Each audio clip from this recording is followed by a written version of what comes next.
This reserve is a vault. A 7,000 hectare block surrounded by 90 miles of fence. That's to keep assets in and poachers out. But it's not enough.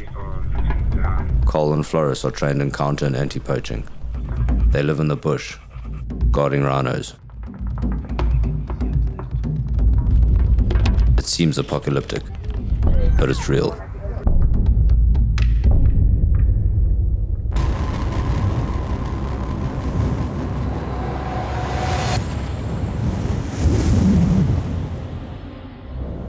Hidden in the African bush, a camp has been established. It is home to highly trained men and canines, ready to take on poachers at any moment.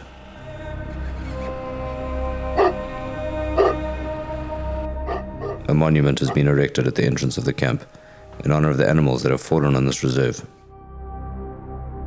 It reminds everyone of their purpose: to create a safe zone for endangered species to flourish.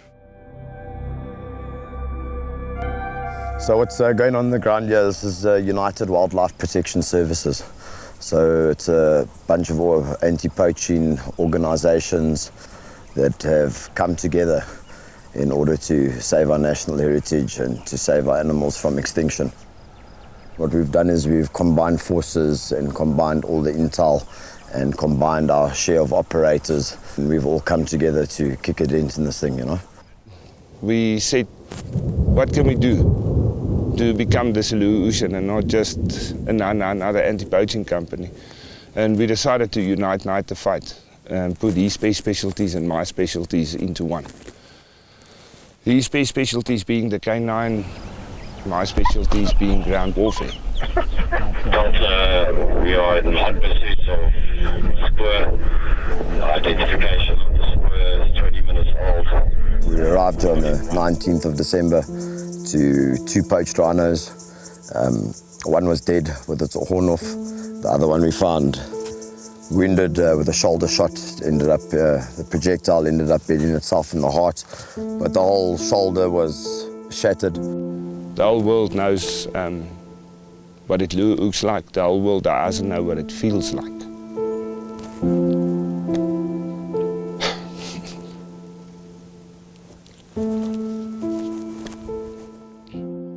The sun rises over the plains of the reserve. The team leaders have just woken up. They make coffee and sit down to man harbor. Suddenly a call comes in over the radios from one of the operators in the field. I've got Mustang canine over.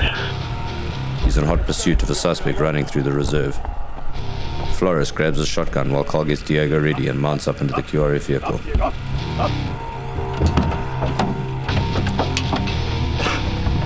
Clear!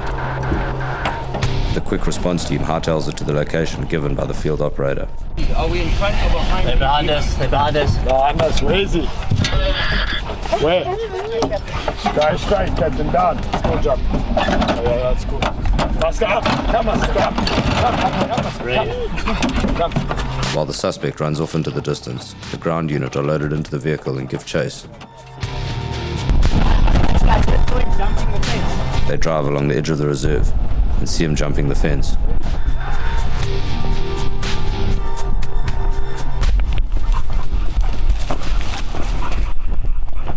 If you guys jump this fence, yeah, you must tell all these people who jump on the fence. It's over. Did you hear what he said? I will tell them they must not jump anymore because it's a new fence.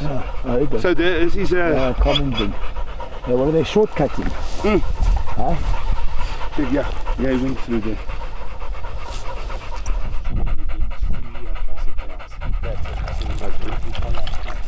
We'll have to get this area clear.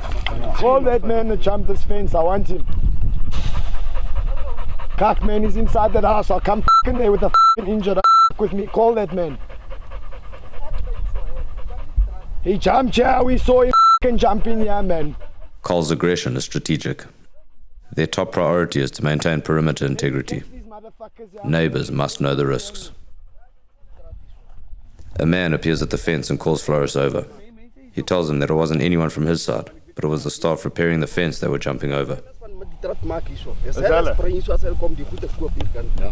He says when they come here to buy stuff, they jump the fence. But so it came in all the way.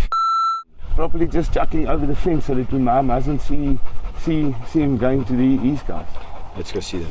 Would you like to confirm if I should lay an ambush near the reservoir?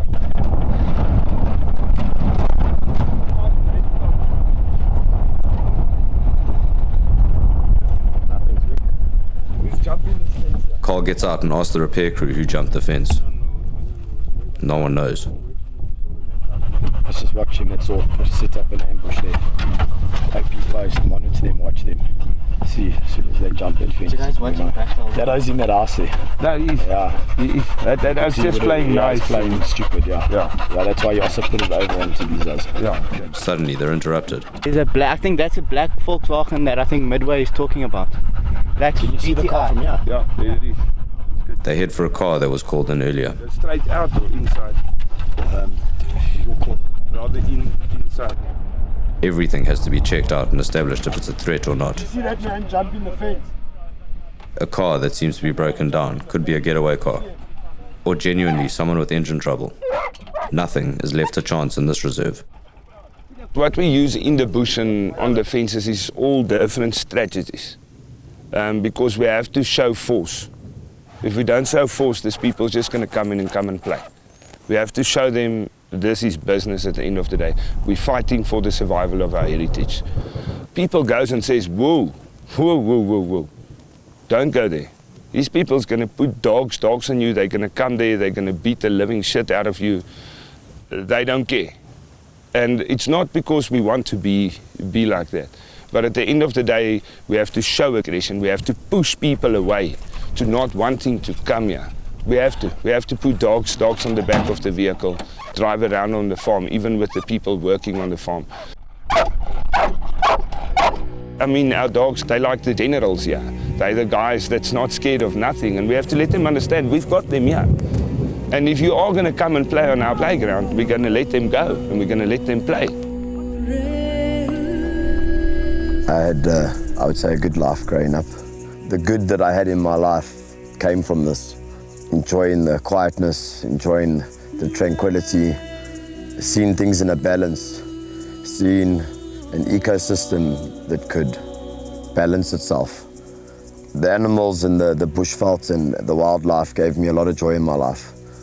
That when it started getting hammered and butchered and slaughtered the way it is now, I felt that it's my responsibility to give back to what it's given to me. I'm never out this fight, man. I've accepted my fate in it. And until that day, they'll have their hands full with me. Never out the fight.